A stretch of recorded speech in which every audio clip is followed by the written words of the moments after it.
Yahki, what's going on? Welcome back. Man, I Never Knew TV. good to be back, man. Blessing to see you again, King. Glad to have you. All right, and we're gonna get right into this. I want to start with this diabetes, right? I read a numerous report that says in the U.S., black adults are nearly twice as likely as white adults to develop type 2 diabetes, right? All right, for those watching, what is type 2 diabetes and why are black people more likely to develop it? So type 2 diabetes is basically where you have too much glucose inside of the bloodstream. And when you look at the black people, or what I will call basically indigenous American people blood type and just a biochemical molecular structure and makeup, we have more carbon in our system and more melanin in our system than any other race. And when you look at what carbon is basically a essential part of sugar. So naturally we have more sugar in our bodies than any other species or race on planet Earth. And not only that, when you look at the foods that we eat or that we have adapted inside of the so-called black community, we eat a lot of processed sugars, a bunch of processed foods, and a bunch of complex meats and proteins and things like that, which break down to more glucose. So you will tend to see a bunch of sugar being raised in the blood. So what happens is when you eat processed foods and you eat what you would call polysaccharides like dextrose, pentose, maltose, that's where you get the word malt liquor from, and you just see the things we eat in the community, these are called polysaccharides. Our body was created to only take in monosaccharides and disaccharides. Saccharide just means sugar, mono means molecule. So one molecule of sugar is called a simple sugar. These are things like galactose, these are things like fructose, and these are galactose come from the mother's breast milk. Fructose come from fruit, and then glucose come from your vegetables and your nuts and your legumes and things like that.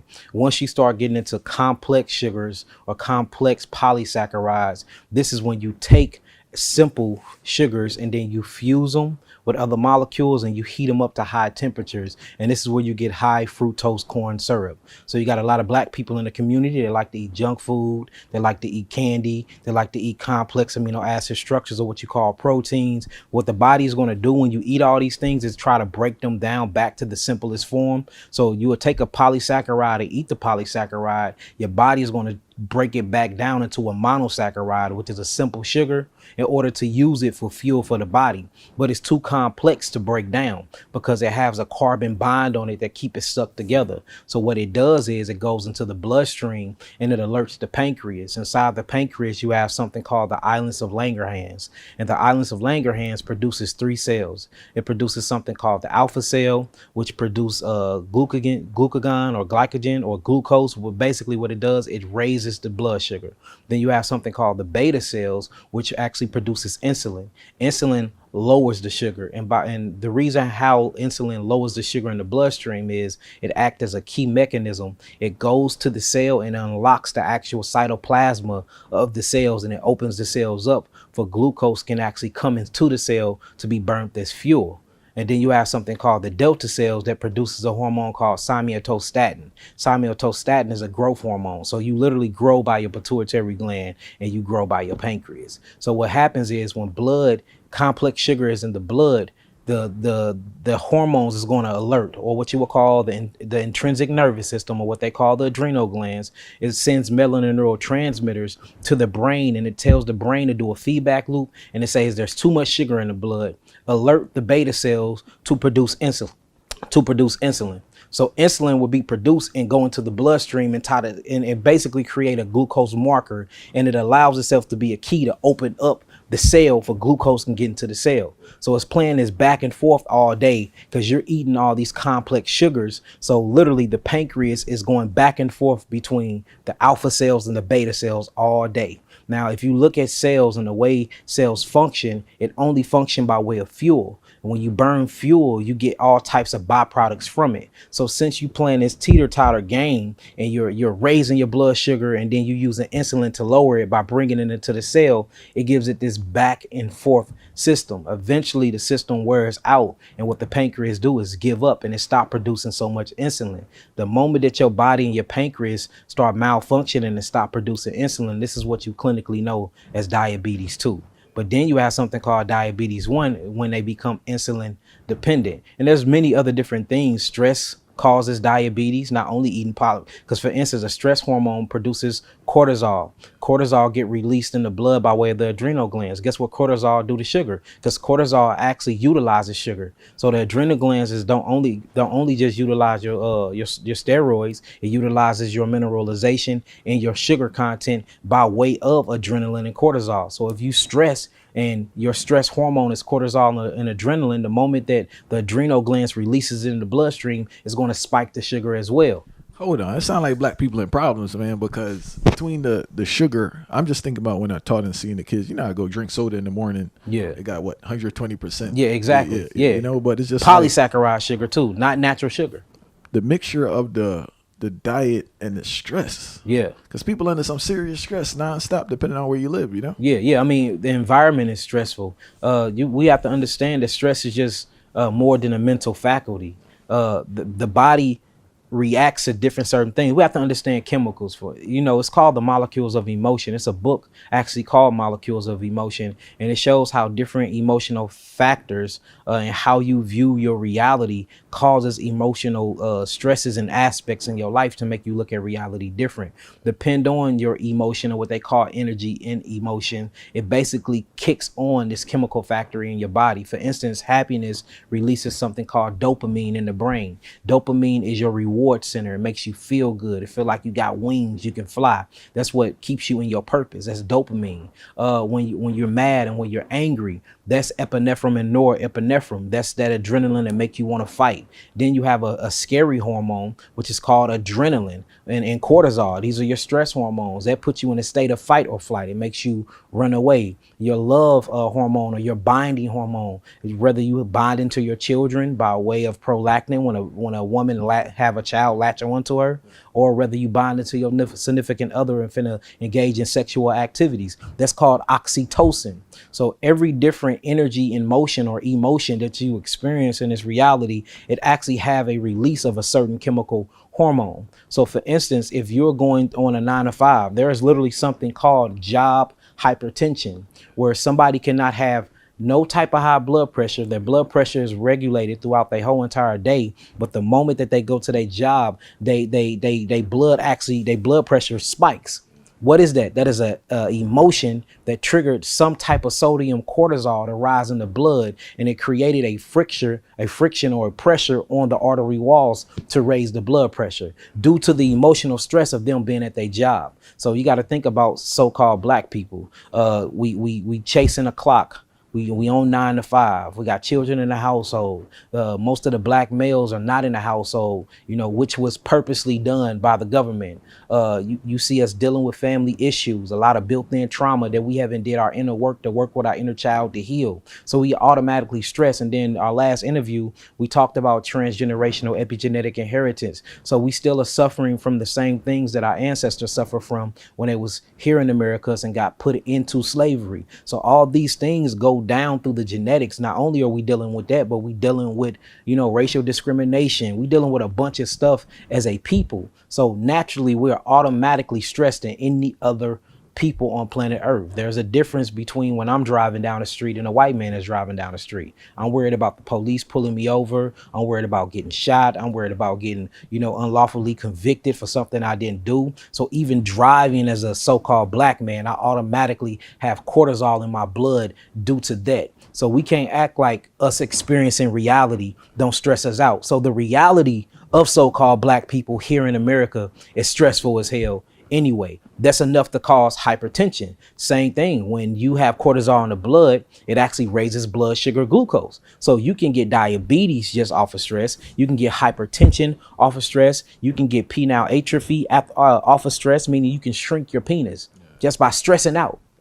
So it's a bunch of things that we're dealing with in the environment. And what I was getting to is environmental pollutants. That's stress to the body. Stress is basically a level of tension in the body to complete a task. So any level of tension to complete a task, whether that's mentally, emotionally, physically, or spiritually, by definition is considered stress. So eating food that's not conducive for your healing. The body is going to look at that as foreign invaders. So the body is going to send out stress signals. These stress signals actually alert what they call the immune system, or what I clinically call the lymphatic defense system. T cells, B cells, macrophages, all these different types of immunological cells are going to start coming in the body and start going at war with this foreign invader we call food. That creates stress inside the body. Hypertension, blood is going to rise. All the blood in the extremities is going to go towards your extremities, where you can get put in a state of fight or flight. You're not worried about eating at that point. A lot of oxygen don't go to the brain at that point. That's why under stress you tend to make stupid decisions. You see what I'm saying? And if you look at us as a people, we live our lives off of that. Anger will get a black man 100 years in the penitentiary. One split decision based off of him being stressed cost him 100 years. Same thing with children. We have children by multiple baby mamas. I can speak for this personally. Children by multiple baby mamas. When I was younger, you know, I was chasing vagina, but that was a stress reaction. But by that, I made a decision that it cost me the rest of my life, where I got a bunch of children that I have to take care of. I mean, I'm a good father, by the way, but most of them decisions was based off of stress. A lot of people don't know that lust is stress. Like we just have to really start understanding the psychology of people in the turmoils and the traumatic things that we done been through, and how these create certain types of neurological chemicals. And based off these different chemicals in the body, your kidneys and your adrenals and your cardiovascular system reacts to them, plus your internal organs reacts to them. And this is what gives us our so-called diseases. All right. Can you touch on, there's also this misconception that you can't reverse diabetes. Like once you have diabetes, it's pretty much over. Can you explain realistic and natural ways for people to reverse type 2 diabetes? Type 2 diabetes is very easy. Type 1 is easy as well. But type 2 diabetes, usually you just have to get rid of the stress, get rid of the environmental pollutants that's causing the stress. And then you have to eat right. Quit eating so many processed sugars and meat. Eating consumption of meat actually causes type 2 diabetes as well. And for those that don't know what diabetes stands for sweet urine. And the reason why it stands for sweet urine is because there's so much sugar in the blood that it turns your urine sweet. You can actually smell the sweetness in the urine, because the sugar is not being utilized by the cells, so it's staying inside of the blood. The blood did pass it over to something called the interstitial fluid of the body. This interstitial fluid takes it to something called lymph capillaries. The capillaries go through something called lymph nodes. The lymph nodes break it down and then take it to lymph capillary vessels. It ends up in the kidneys, and then you excrete this sugar out through your urine. That's where you get the word diabetes from, and it just means sweet urine. So when you look at or sweet ciphering of urine. So when you look at meat, when you eat meat got a bunch of lipids in them, especially when you cook it, and then you cook it in, grease, or what you would call seed oils, which is very bad for the body anyway. So you got lipids around tissues with seed oil cooked in them, and then you eat these meats. The first thing it's going to do is create a cholesterol gloss over the arteries and over the cells. So it's hard for glucose to penetrate the cells, even if you have insulin, because it got to make it through two lipid layers. The first lipid layer is the seed oils in the meats that you cooked in. Then the second thing is, when you look at the cellular membrane, that cellular membrane is made of cholesterol and calcium, and it's very, very hard to penetrate it. And that's the reason why insulin act as a glucose marker to unlock and open the door for glucose to make it in anyway. So imagine glucose, which is being a person that's knocking on the door and need to get in the door, but he can't get in the door because he done lost the key, which is insulin. Then he finally find the keys, but he forgot that he don't have a key for the deadbolt. That deadbolt is keeping the door shut because of the actual grease, or what you would call seed oils, that you already cooking these lipid-based meats in, which is going to keep sugar from coming into the cell. And when sugar can't make into the cell, sugar builds up, and that's what you call diabetes. So there's many different factors, but how to heal diabetes: get off of meat. It's the first thing I tell anybody. We have hundreds and hundreds of diabetes healing testimonies of 1 and 2. First thing we say: get off meat, get off dairy. Next thing after that, you're going to eat a high fruit diet. The reason why I recommend a high fruit diet is because fructose take a different route to actually give you your metabolic energy than glucose. So fructose take a lipid liver route. Fructose needs insulin to go into the cells. You have to cleanse out the pancreas. And what we've been noticing, most people with diabetes have a fluke worm inside the pancreas. So you got to deworm these people. You have to get all the acidic acid up out of the actual pancreas. So we put them on an alkaline diet, and we put them on an all fruit diet. And then we put them on water instead of fruit juices, because fruit juices will actually raise the glucose level. So all fruit diet, and then you drink water. So what we do is we say 100% fruit diet, diet, and we say about 55 ounces of water a day. While you're doing that, you can get things that actually cleanse out the pancreas. Pancreas herbs or things like golden seal. I know a lot of people speak against golden seals because, you know, the late great Dr. Sebi spoke against it, but I have seen golden seal on its own heal a bunch of different what you will call so-called diseases in the world. Not only that, golden seal is being banned now by America, and there's a reason why, because it's really out here cleansing and healing the temple. You have another one called milk thistle. Milk thistle not only cleanses up the liver, but it cleanses up the pancreas. We have to understand how important the pancreas is. The pancreas creates over 4,000 different types of enzymic reactions in the body to not only help you break down your food, but it communicates with the gallbladder and it communicates with the liver to release its bile for you to break down fats as well. Not only that, remember the pancreas is a part of your growth hormone. So a lot of people that's short like me, I'm only 5'5". But look, what's crazy is I'm 5'5", but I had diabetes until I was 21. So it's a correlation on what's really going on with the body. So you have to cleanse the pancreas. The first thing I would do is deworm the pancreas. These are things like wormwood. These are things like fresh cloves. You know, black seed oil is good for deworming the body. Slippery elm is good for deworming the body. Then you have to tone, strengthen, and detoxify the actual pancreas. And those are things like golden seal, chaparral that I was talking about, milk thistle that I was talking about, red violet leaf. These things cleanses it. So all fruit diet to bypass the pancreas, so you can give the pancreas a rest, because when you eat fruits, you don't need the pancreas. It goes to the liver, and then the liver releases it through bile. Bile then actually infuses itself within the cells, so you still getting an adequate amount of energy.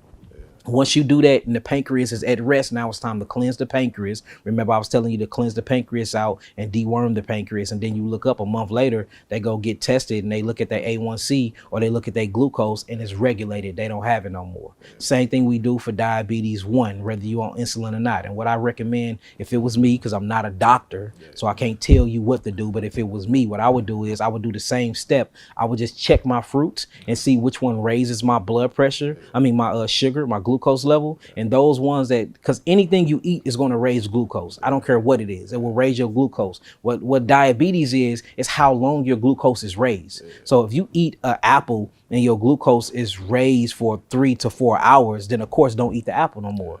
If you eat a strawberry and it's only raised for an hour, then it regulates itself, then that's a good thing that you can eat when you are diabetic. If you eat a grape and your sugar stay raised for 4 hours, don't eat that grape. And while you testing yourself, make sure you watching your insulin pen. So if you find 10 fruits that can take your blood sugar up, and then it'll regulate and go down within an hour or two, them the 10 fruits you stick with while you wean yourself off the insulin pen or the insulin pump. You will look up a month or two later and you're no longer on insulin no more, and your pancreas is healed. Now you can start introducing those foods that used to keep your blood sugar raised a long time back into the body, and you will see now they're self-regulating themselves. And now boom, you heal the diabetes 1. You're not on an insulin pen or insulin pump no more. And I'm not speaking this from regurgitating literature, even though there's a lot of peer-reviewed scientific articles that's talking about this now. We've been doing this over 13 years. And y'all can just go on my Instagram page and see people speaking for themselves on how they got off of their insulin pen and their insulin pump by eating all fruits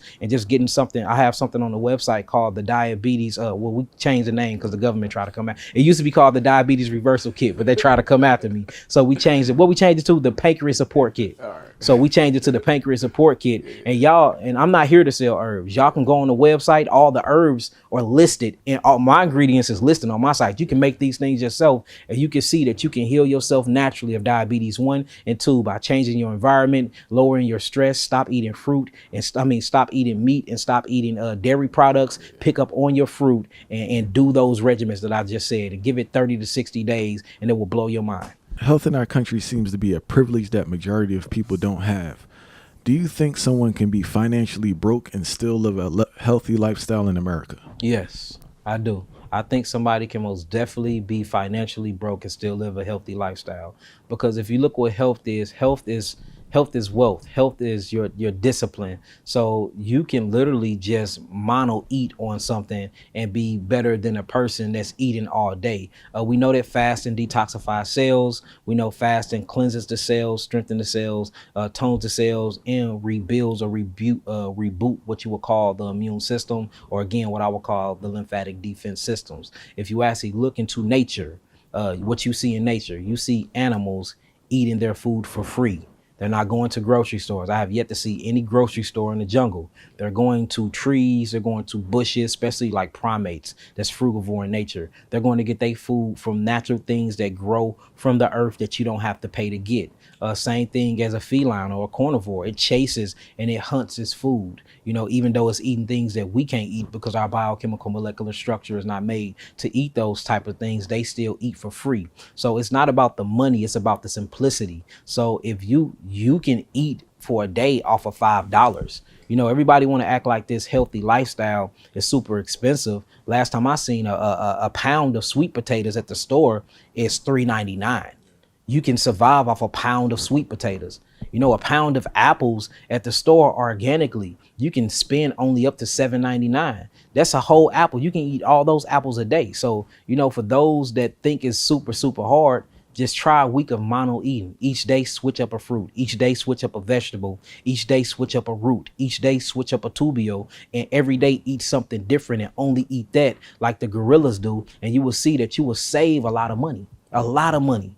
So I think it's very, very, very reachable to be piss poor broke and still live a healthy lifestyle. I'm glad you said that, right? Because I was really meds in the thing. And it's like, I think we stuck on this meal thing. Yeah. In regards to like, it has to have all these different compartments to be considered a meal. Yeah, but John D. Rockefeller and the Carnegie family taught us that. You know, we have to understand who created the school systems and the education school board that was created by people that believe in eugenics. These are people, these are philanthropists that likes to make billions and billions of dollars. So this is all pharmaceutical back knowledge for them to sell you drugs. Of course, they gonna put a spin on everything. When you look into nature, you don't see plates like that. That's what I'm saying. Like, everybody want to talk about education and talk about school. Your true education and your true school is reality in nature. Go into nature and see how things eat. They don't eat like that. Mono eating is actually the way to go. And this is, I don't gain anything from this because I don't mono eat half the time. I fast a lot and I mono eat, you know, throughout the month, but I don't mono eat every day. But you see people that are mono eating, people that are on all fruit diets every single day, how good they look, how much weight they lose, how simplistic it is. It makes things more simple, how much money they starts to save. So, you know, all this, you got to have your proteins, your vegetables, your starches. That is complex eating. When you complex your food and you do the wrong combinations, your body have a hard time breaking these foods down, and it's going to break one down first. It's always going to choose the simplest one to break down first, which is your carbohydrates or your fruits. Whichever one is more watery is going to get broken down first. So think about a hamburger. For instance, you know, people want meat. You want bread, you want lettuce, which is vegetables. Your meat is your complex proteins. Your bread is your carbohydrates, or what we will call your grains. Then you put a tomato on there, which is a fruit. Then you want to add pickles on there, which is a cucumber, fermented cucumber, which is a fruit. Then you add ketchup on it, which is more tomato. They got high fructose corn syrup in it to make it sweet. And then on top of that, you put mustard seeds on it. So you got seeds, you got high complex amino acid structures you call protein. You got grains and wheat inside of there, vegetable plus fruits. You eat this hamburger and you know you're going to do your fries on the side, which is something called potatoes. And then you actually you cook these potatoes that creates a very, very cancerous cause and effect by frying potatoes, because when you mix oil and water, when you think about it in a biochemistry standpoint, it creates a combustible chamber. It doesn't mix. So the body's going to choose to break something down first. It's going to always break the water down first because the body deals with water. It's going to break the oil down last. So when you eat this burger and you eat this fries, the bodies gets confused and they say, well, we need to break something down first. So the first thing is going to break down is the sugar. Right? The last thing is going to break down or try to break down is the proteins, because you don't have a hot enough hydrochloric acid inside the stomach sac to even break these proteins down. So imagine you eating this burger with these fries, and then you got these sugars that get broken down first on top of protein, and the protein and the grains can't break down. This causes something called fermentation. Then this fermentation turns into something called putrefaction. Putrefaction breeds fungus, molds, and then Candida albicans come in. Now you got yeast, you got fungus, you got dandruff buildup, you got prolapsed colon, you got mucus coming to try to save the day. When mucus comes, you got calcium being released from the bone calcium matrix. And this is what you'll call calcification or solidification of the gut area. Now you backed up and you constipated. Then the Candida albicans are still trying to break down the food. They're creating methane, so you get bloatiness, you get gas. Now this Candida albicans pleomorphosize into something called Helicobacter pylori, or what you call H. pylori. Now you have a different diversity of gut bacteria that's not conducive for your healing, and it's actually harming your body because it's trying to get rid of these unutilized, unbroken down foods.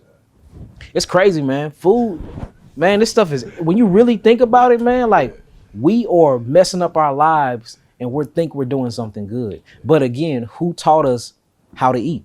We didn't teach ourselves how to eat. We got away from those traditions and we started learning from our oppressors. And when you learn from your oppressors, their whole point is to keep you in slavery, to keep you mentally enslaved, because they are your slave master. A slave master that benefits off of his merchandise, or what you would call a slave, will never teach you anything to be free. What will it benefit a slave master to teach the slave knowledge and give him the capability of freeing himself?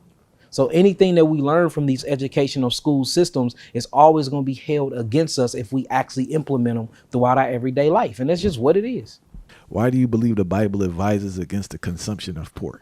I believe that the Bible advises us not to eat or consume pork. For one, spiritually, the nature, whenever you consume something, or whenever you go into something, or whenever you become one with something, I mean, what's the best thing to become one with something? By consuming it, right? Because what you consume breaks down and recreates what you would call your deoxyribonucleic acid structure. What we eat binds to our DNA.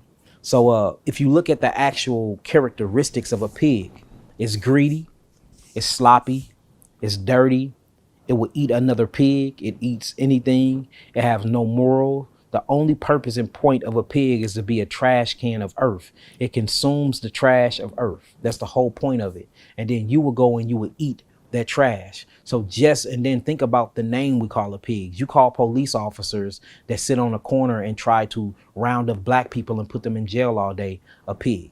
You see what I'm saying? So when you look at the word pig and just the spirituality and the characteristics or the attributes that's associated around the pig, is gluttony. Not only is it gluttony, it's messiness. Not only is it messiness, it's sloppiness. We actually call the food that you feed a pig what? Slop. So everything about the pig spiritually shows a bunch of natural law breaking sins that humans are not supposed to imitate, right? So now that's just the spiritual aspect. Then when you look at the physical aspects, if you look at a pig or you look at the swines and pigs don't have sweat glands. They don't have sweat glands. So whatever toxemia that they eat, it stays metabolically within their system. And that's why they're so cancerous causing. And the high amount of sodium that's in a bloodstream is just crazy. So it raises blood sodium, right? It raises blood sugar. It's all types of toxemia inside of them because they don't have sweat glands, and they're the natural biological trash cans of the earth, meaning they will eat any and everything and every attribute and spiritual attribute that's a part of them or law-breaking sins that God told us to stay away from when it comes to the actual Bible. So you will see, and they're full of parasites, tapeworms, fluke worms, hookworms. And when you look at a pig, pigs give something called zoonotic diseases. What zoonotic diseases is when you can, a actual animal can pass a disease over to a human being. It's called zoonotic diseases. Swine flu. You have something called toxoplasmosis or toxoplasma. Toxoplasma is an actual brain-eating parasite that you can get from eating actual pig's flesh. And it's a translucent parasite. You can't even see it until it metamorphosizes, or what they call pleomorphosize itself in the brain. And guess what this thing does? It binds to different morphine receptors or opiate receptors of the brain, and it can actually change your personality. It can change the foods you like, and it can change your sexual preference. Look this stuff up, toxoplasma. And you can get this same thing from cats too. And it will drive you crazy. It's because it binds to different types of markers in your brain, and it biohacks your nervous system, and it thinks for you. So things that you didn't like to eat that you knew was bad for them, now you crave them because you're not feeding yourself no more. You're feeding these actual parasites. So just the whole entire consumption of a pig is bad. There is nothing good about eating pork at all, spiritually, mentally, physically, or emotionally. It gives you a bunch of parasite. It gives you hypertension, high blood pressure. It gives you hyperglycemia. It shuts down your kidneys and your adrenals. It releases a bunch of cortisol in your body. And then you're going to activate what they call the immune system to try to get these foreign invaders out of the body at that, which is going to cause cold, flu-like symptoms. And these things is what's going to bring on the toxicity, which makes the body try to heal itself. It's going to take all those toxins from that pork, put it in a trash bag for these toxins won't leak into the bloodstream. Then it's going to mutate. That mutation is what you call cancer. So when you look at eating pork or eating swine's flesh, it actually causes cancer and many other metabolic so-called diseases. Can you use the morning wood as a gauge for your health as a man? Yes, you can. And the reason why you can use morning wood, waking up with a hard penis is very, very good health signs. That's why good for myself. I'm yeah. 39. A 39 and you got morning wood. That's pretty good. That means you got a lot of testosterone. So when you look at testosterone releases between the hours. It's full release in men. His production between, and it's by way of cholesterol. Cholesterol is what make testosterone, pregnenolone, progesterone, and estrogen. In men, it's testosterone. That's your manly hormone. It's acidic in nature, but it gives you that extra edge as a man to, to go protect, to do manly things, to lift heavier weights. And the more testosterone a man have, the longer he lives.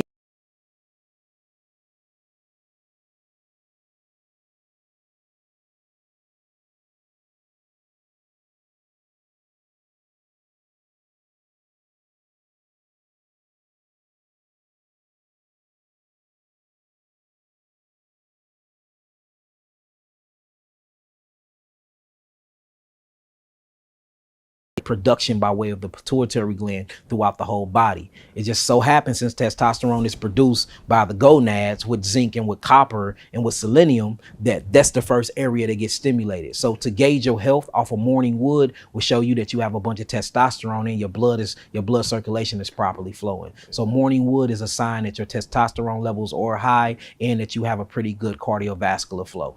I know it's a lot of brothers out there that they're using alcohol, weed, pills, coke to get an erection. Mm-hmm. What healthy alternatives do you have for them that's realistic without them fully changing their lifestyle?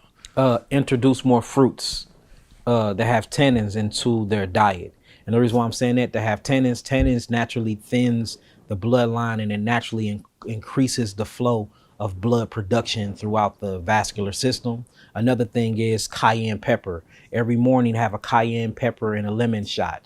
This increases blood flow. The cayenne pepper not only dilates the actual blood vessels to increase flow to the penis and to the heart, because a good heart mean a good penis. A bad heart mean a bad penis. You see what I'm saying? But it cleanses out all of the gunk and all of the cholesterol that doesn't need to be inside of the actual cardiovascular system. Another thing is, in order to get it hard and to keep it hard, you can do the wet towel method, where you wet a towel, and it's basically we call something called push-ups. Push-ups, it makes the chest stronger. They got something called penis ups. It start with a D, but I can't say that word on here. But you get a wet towel. Once that wet towel get wet, you get an erection. You can get yourself erected. For those that can't, I'll give you a solution for that. But these are for those that can have an erection, but then once they get erected, they have a problem. It either go limp in the middle of them having sex, or after they come, it don't be hard again. Because once you ejaculate, you still supposed to keep going. But we have that problem as well. But I'm finna fix that for you. It's called the towel method. You wet a towel. You get yourself erected, or you can have your significant other get you erected. You put the towel at the tip of your penis, and all you do is you lift the towel 30 times a day. 30 times a day, lift the towel. It strengthens the actual penile muscles that's in the actual penis. Once you start working muscles, it requires oxygen, and it actually requires blood flow to come rebuild up the muscles or the fibers that makes up the muscles that you're tearing down. So this automatically requests new mitochondria to be there. Mitochondria is very, very good for penis health. This automatically requests zinc copper and cobalt to be there, and magnesium, because the mitochondria need all these essential minerals that I need. This automatically pulls more oxygen flow to get blood and iron phosphate in that area. So just by doing this simple penis exercise, you get all the vital nutrients that you need to actually increase blood circulation and to keep blood circulation and oxygen in that area for long periods of time. And just think about it, you're building a muscle. The more you build the muscle, the stronger it is. See, a lot of people talk about the size of the penis, the real size of your penis. Now, you do have people that are growers and not showers. A shower is just a big penis, but you can have a small penis that get erected, that got a lot of blood flow, that grows bigger than the big penis that's just a shower. So you can grow the size of your penis just by growing the muscle in your penis and increasing blood flow to the penis. A lot of people want to go get surgery and stuff like that. Just doing basic penis exercise and ensuring proper blood flow to the penis can grow you up to 3 inches during sexual intercourse. Now, I'm not saying that you're going to be a shower. When it goes back down, it might shrink back to that size, but we have to remember that the cells of the penis are elastic. So the more blood that you can put in there, the bigger the girth and the longer the shaft can get. And penis surgery is a real thing? I thought it was like a myth thing. Nah, man, that's a real thing, man. Penis surgeries is a real thing. You can actually get surgery on your penis, or you can take certain, type of things like Viagra and blue dolphin pills and stuff like that to do the same thing I just said. But it wears and tears on the cardiovascular system, and it wears and tears on the volumetric pressure of the body. So you can go blind off these things because you're building up too much pressure in the body when you can just do it naturally. So that's the reason why I'm against penis supplements, because it wears and tears on the cardiovascular system. That's why when you read the side effects of Viagra or any type of erectile mineral enhancements, the first thing it tells you, if your penis is harder longer than 4 minutes, go to the ER. Yeah. If you start feeling discomfort in your heart, go to the ER. If you have blurry vision, go where? To the ER, because these things can make you go dumb, deaf, and blind quick, and it can mess up your heart and give you a heart attack in the long run, because you are tricking the system by putting stimulants inside the body. And a stimulant is a fake energy, a synthetic energy. It's always going to be a crash when you can just utilize real energy. So watermelon is very, very good for blood circulation. There's something in the watermelon called lycopene that's very, very good to increase blood flow and blood production. Brazilian nuts is so good because Brazilian nuts got zinc, copper, gold, and selenium inside of these, and you need all of these minerals for increasing blood flow, to grow the penis, and for testosterone buildup. There's so many different things in those penis exercises that I was talking about. So make sure if you do eat the watermelon, eat that rye part though, because that's the best part of the watermelon. I want to touch on this watermelon. Where do you find watermelon with seeds right now consistently? So I think people should go to their locals farmers market. Now, of course, if you're in the U.S., you have watermelon seasons. Well, watermelon seasons everywhere, but it lasts longer when you're in the islands, you're in the Caribbeans and stuff like that. Or grow your own food. Grow your own food. You can grow a watermelon in your house. You can really grow a watermelon in your house. So I just think we need to start teaching more people to grow their own food and quit relying on grocery stores and relying on everybody else to feed us. Because once shit hits the fan, which is going to hit the fan soon, you're going to see a lot of people going into other brothers and sisters' houses committing heinous crimes just to feed their children, when we can stop this now. And if we just really start promoting agriculture, permaculture, and electroculture, which means growing your own and feeding your community. I spoke to a previous guest about it. I'm going to give you the same exact question, right? What can one do to better discern if a physical ailment is really a physical ailment or a spiritual ailment manifested in the physical? All ailments in the physical starts off spiritual. Even the way molecules are created. Quantum molecules create atoms. Atoms create cells. Cells create organs. Organs create organ systems, and organ systems create organisms. So when you look at the manifestation of our bodies, it comes from our mind. So all things that manifest in the body come from the mind. Your perception is what changes and feeds your biology. There's a book by Dr. Bruce Lipton, which is a doctor. He was not only a biochemist, but he was a major in biology too. He majored in biology as well. And he proved times and times over, and Greg Braden too, they proved times and times over that what you think manifests in your physical form. So your thoughts is what molds and shapes you, not only your DNA, but it molds and shapes your genes, and it molds and shapes your perception. And with all these three faculties, it molds and shapes what you will call your cells. So the biology of belief is a real thing. So I don't think there's any type of so-called metabolic disease or ailments that don't start, you know, from the spiritual realm. Everything starts from the quantum realm, because we're made of quantum particles. Quantum particles just move and vibrate at a very, very high speed. And the pulsation of this very, very high speed and the certain bending of light is what creates physical matter. That's why they say if it don't mind, it don't what? Matter, because mind creates matter. You see what I'm saying? So yeah, the only thing I would say that can like physically hurt or harm the body without coming from the spiritual realm, which this come from the spiritual realm too, but it'll be a hard way to explain it. I would say karmatic energy makes these things happen, or traumatic experiences like a car accident. That's something that happened very fast that you immediately have a physical response to. You see what I'm saying? Another one, being on the street corner, a shootout happened and you just happen to step in front of that bullet, you know, but still there's spiritual implications behind it as well. So I don't think anything happened in this reality without happening in the I'm gonna say quantum, or the energetic realm first, which is spiritual realm. No, I experienced it personally because it was something I was going through that I had to heal from. And like once I healed from it, the pain I used to get was no longer there. Yeah, facts. Look, you and have nothing changed in my. I just want to be clear, like nothing changed in my lifestyle, bro. I was still sleeping, I was still eating good, but the thing I was dealing with, once I was able to get through it, the pain went away. Yeah, I want you to Google